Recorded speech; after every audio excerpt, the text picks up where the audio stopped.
So, anyways, we've got this weirdo sorcerer who's using Dominate Monster to command these goblins to steal for him for some reason. And they're hauling this shit back and forth um, into the cave. And eventually, once they're all done, uh, commands them all into the cave, and then he finally goes in himself, and I wait just a bit longer before I go up. And at first, again, trying to sneak, doesn't work. I catch the attention of the two goblins that were posted to guard the outside of this cave. I've got to kill them real quick. Not really much of a challenge. I get into this cave, and it's a lot bigger than I thought it was going to be. He's like, yeah, there are like little coves and corners that it goes into, separated by like these huge like columns of rock. And you can see the light of what appears to be a bonfire off to the right-hand corner in one of these coves, and when you look off to the left, you can see a grouping of them far off to the left around another bonfire. And he's like, it's clearly obvious that there are multiple little postings in which they have set out through this cave. I'm like, okay, well, I'm going to go off to the right, and I'm going to kill those guys, and I'm going to work my way around the cave and just start taking them out one by one. And at this point, I'm kind of into it. And so, at this point, I am just trying to pull the biggest action hero movie bullshit that I possibly can, right? And I'm like, I throw my bastard sword as hard as I can at the goblin on the right-hand side of this bonfire, and he's like cooking a stew, right? And the other one's like busy fiddling with something. And he's like, okay, roll it for me. And I actually get it. Completely unnecessary. Total overkill, but whatever. And the other goblin sees this broadsword just slam right through this goblin, or his goblin buddy, to be more accurate. And he gets up in this just startled fright. He's panicking. He's kind of looking around to see what he can use as a weapon. His weapons are off to the side against this column in the cave wall. And he knows he's not going to get to it before, because I'm bolting up to him, I'm just bum rushing this thing. And so he has just enough time to grab a pot before I kick him into the fire. And he's rolling all around, and he rolls out of the fire, and he's just hollering and stuff, and this kind of draws the attention of two other goblins that are nearby in this cave. And I'm glad David didn't think about the echo that, his hollering would have caused, because that would have meant everybody was alert, and I sure as hell wasn't going to bring it up to him, so awesome. And so two other goblins come by who are nearby, just in enough time to see me beating this poor goblin who's on fire just to death. Just pummeling him with my gauntlets that I have. They come over to try and help, to no avail, really. They try and jump me. It doesn't work. And eventually I make my way around the cave, the right-hand side of the cave, and I find another bonfire, and I take care of them. I do remember to pick up my bastard sword, of course. And I make quick work of all these goblins, one by one.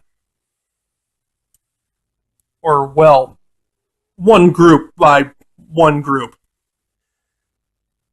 And eventually, I get to the end of the cave, the deepest part of the cave, where this wizard is working his magic on something on this table.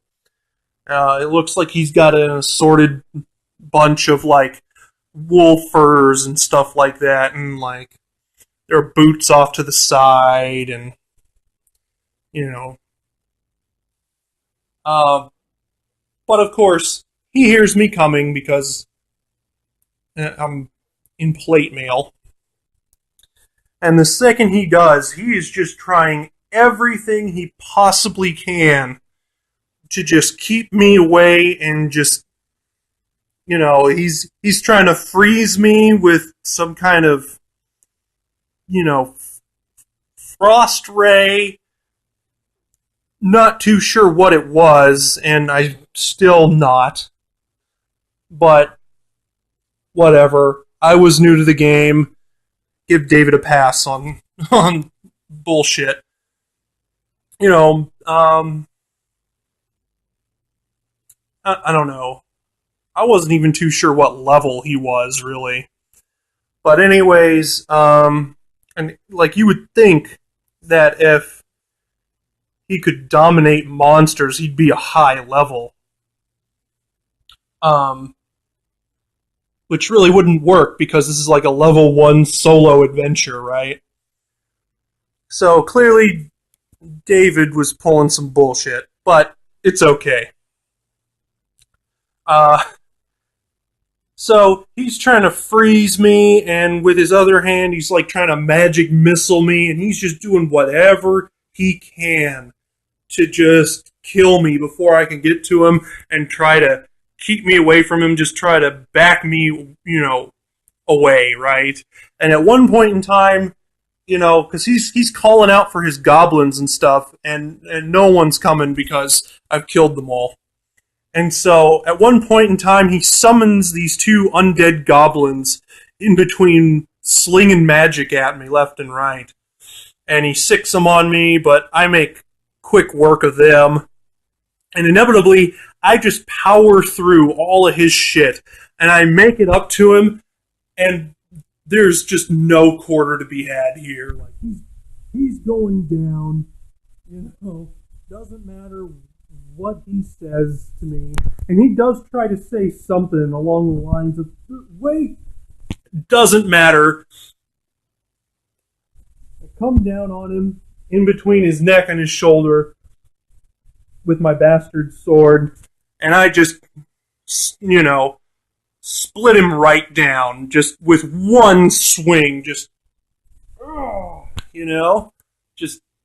it felt so good. One swing, he's gone. And, realistically, he's a wizard. He ain't got shit for health. And I'm a fighter with over 20 in strength. Like I said, good roll. Anyways, kill him, and I'm looking around, and I find his journal. And apparently he was using these goblins, from what I've read, from what I read,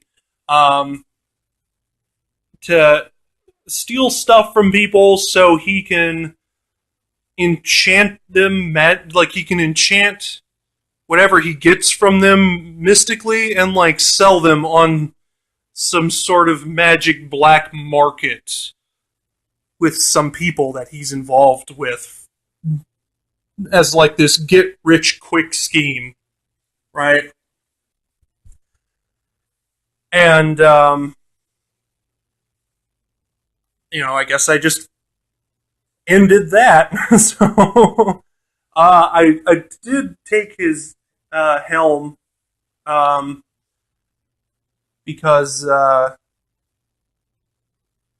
really wanted to see if that was what was commanding the goblins. And at one point in time, I'd inevitably put it on.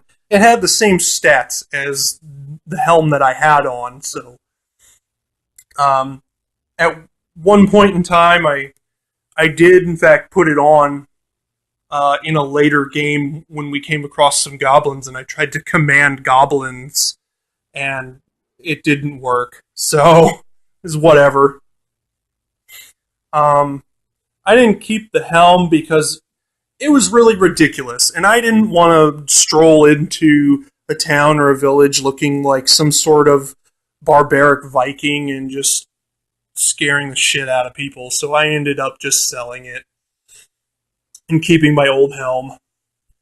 Um, and I stuffed a bunch of the mystically enchanted stuff in like my sack that I had on that was on this guy's table, and I sold it for a good sum of gold, and that allowed me to get a new horse.